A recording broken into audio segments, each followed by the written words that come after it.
புறக்காவல் நிலையம், பெரம்பூர் பெரியார் நகர் அரசு புறநகர் மருத்துவமனையில் புறக்காவல் நிலையம், சென்னை அரும்பாக்க தரகத்தில் புதிதாக அனைத்து மகளிர் காவல் நிலையம், மதுரை மாநகர காவல் ஆணையகத்தில் சிந்தாமணி, மாடக்குளம் உள்ளிட்ட பல இடங்களில் உருவாக்கப்படும்.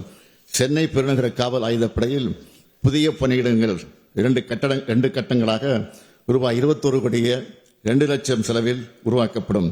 இதற்கான முதற்கட்ட செலவினம் ரூபாய் 10 கோடியே 51 லட்சம்.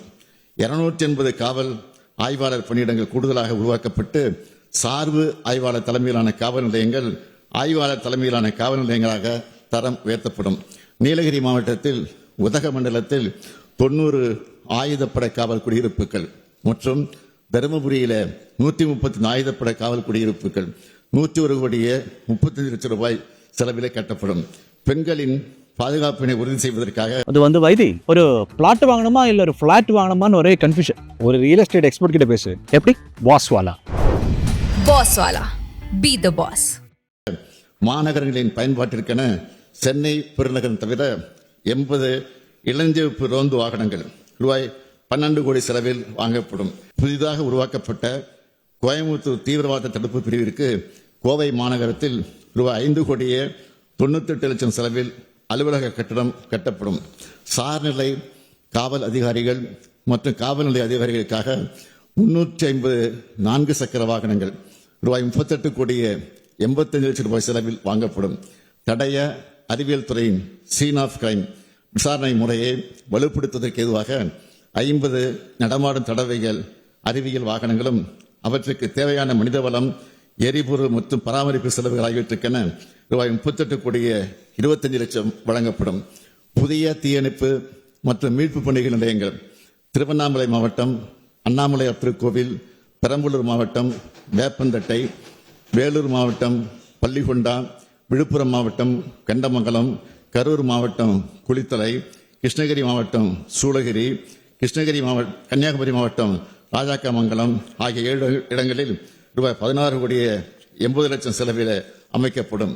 தீ விபத்து அதிகமாக ஏற்படக்கூடிய பகுதிகளில் உள்ள தீயணைப்பு மற்றும் மீட்பு பணி நிலையங்களுக்கு ரூபாய் 5 கோடி செலவில் 5 பெரும தண்ணீர் லாரிகள் கொள்முதல் செய்து வழங்கப்படும். கோயம்புத்தூர் தீயணைப்பு மற்றும் மீட்பு பணிகள் நிலைய வளாகத்தில் ரூபாய் 27 கோடியே 22 லட்சம் செலவில் 72 பணியாளர் குடியிருப்புகள் 2 கட்டங்களாக கட்டப்படும்.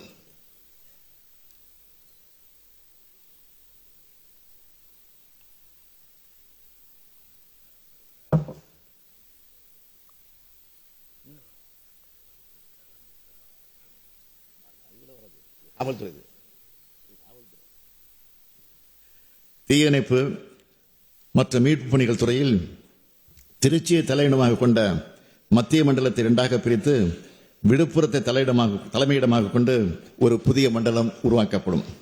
மாண்புமிகு பேரவைத் தலைவர் அவர்களே, கடந்த மார்ச் 14ஆம் நாள் இந்த கூட்டத்தொடர் தொடங்குச்சு.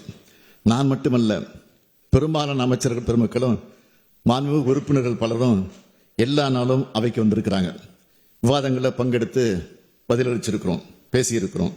கேள்வி நேரம், கவன ஈர்ப்பு தீர்மானம், மானிய கோரிக்கை விவாதம், பதில் உரைன்னு மிக சிறப்பாக தங்களுடைய கடமையை ஆற்றியிருக்காங்க. ஜனநாயக பண்போடு இந்த அவையை நடத்த துணை நின்ற அத்தனை பேருக்கும் என்னுடைய இதயமார்ந்த நன்றி. இந்த ஜனநாயக பண்பு எல்லா நாளும் தொடரணும்னு மாண்புமிகு எதிர்க்கட்சி உறுப்பினர்கள் உள்ளிட்ட அனைவரையும் நான் கேட்டுக்கிறேன். 100 ஆண்டு பாரம்பரியம் கொண்ட தமிழ்நாடு சட்டமன்றத்தோட மாண்பை காப்பது தான் நம்ம அனைவருடைய முதல் கடமை.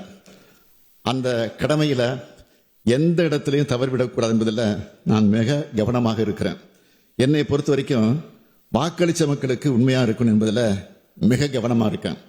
அதனால தான் கடந்த 4 ஆண்டுகளில் தலைமுறைகளை கடந்தும் பயனளிக்கக்கூடிய ஏராளமான திட்டங்களை நிறைவேற்றியிருக்கோம். இந்த திட்டங்கள் எல்லாம் ஸ்டாலின் பேர் அல்ல, திராவிட மாடல் அரசின் பேரை சொல்லும். கலைஞர் மகளிர் உரிமை திட்டம், மகளிருக்கான விடியல் திட்டம், முதலமைச்சரின் காலை உணவு திட்டம், புதுமை பெண் திட்டம், தமிழ் புதல்வன் திட்டம், நான் முதல்வன் திட்டம், இல்லம் தேடி கல்வி திட்டம், மக்களை தேடி மருத்துவம் திட்டம், இன்னுயிர் காப்போம் நம்மை காக்கும் 48, முதல்வர் மருந்தகம், கலைஞர் கனவு இல்லம், ஊட்டச்சத்தை உறுதி செய், தோழி விடுதி, அண்ணல் அம்பேத்கர் தொழில் முன்னோடிகள் திட்டம் உள்ளிட்ட ஏராளமான திட்டங்களை நம்ம அரசு செயல்படுத்தின தெம்போடு உறுதியா சொல்றேன். கடந்த 10 ஆண்டுகள் அதிமுக ஆட்சியை விட 1000 மடங்கு சிறப்பான சாதனைகளை அனைத்து துறையிலும் செஞ்சிருக்கிறோம். இந்த உறுதியோடவும் மக்கள் மேல உள்ள நம்பிக்கையோடும் சொல்றேன். அடமானம் வைக்க நினைப்பவர்களாலும் அபகரிக்க நினைப்பவர்களாலும் தமிழ்நாட்டை ஒருபோதும் சூறையாட முடியாது. எங்களை எல்லாம் ஆளாக்கிய பேரறிஞர் அண்ணா அன்றே சொன்னார், தமிழகம் உலகின் ஒரு பகுதியாக இருக்கலாம், ஆனால் அது யாருடைய வேட்டைக்காடாகவும் இருந்திட ஒரு நாளும் ஒப்புக்கொள்ள மாட்டோம்.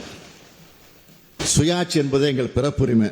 இதனை தடுக்கவோ தகர்க்கவோ எவருக்கும் உரிமை இல்லை. இது எங்கள் போர் முழக்கம் என்று அண்ணா முழங்கினார். அவரது கனவை நிறைவேற்றும் வகையிலும் சட்டமன்றத்தின் இறையாண்மை நிலைநாட்டும் வகையிலும் வரலாற்று சிறப்புமிக்க தீர்ப்பை பெற்றோம். அடுத்தபடியா மாநில சுயாட்சி கனவை நிறைவேற்ற குழு அமைச்சிருக்கிறோம்.